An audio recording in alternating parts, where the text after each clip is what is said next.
पटरौना विधानसभा की जनता की ओर से माननीय विधायक जी से दो शब्द कहना चाहूँगा।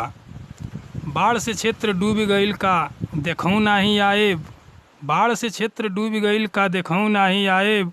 पटरौना विधानसभा के विधायक जी कहवा बानी गायब। सब विधायक लोग अपने क्षेत्र में करो तालो दौड़ा, सब विधायक लोग अपने क्षेत्र में करो तालो दौड़ा। आ रउआ का लखनऊ में बैठ के चापतानी पकौड़ा।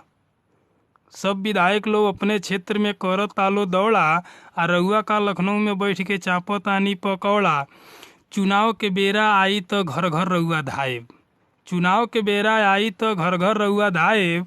पटरौना विधानसभा के विधायक जी कहवा बानी गायब।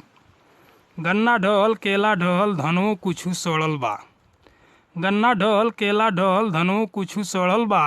आ गाँव गाँव में घूम के देखी मच्छर के प्रकोप बढ़ल बा।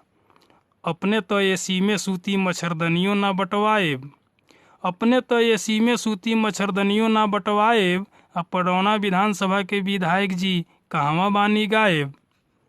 18 घंटा बिजली मिली झूठे फोकस मारी ले, 18 घंटा बिजली मिली झूठे फोकस मारी ले।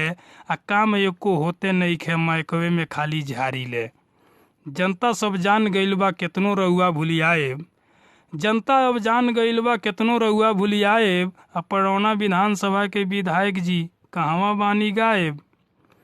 चुनाव तो रउआ जीतिए गईनी आपन वाला कोली, चुनाव तो रउआ जीतिए गईनी आपन वाला कोली। इतने आके बता दी कि असो चीनी मिलवा चली।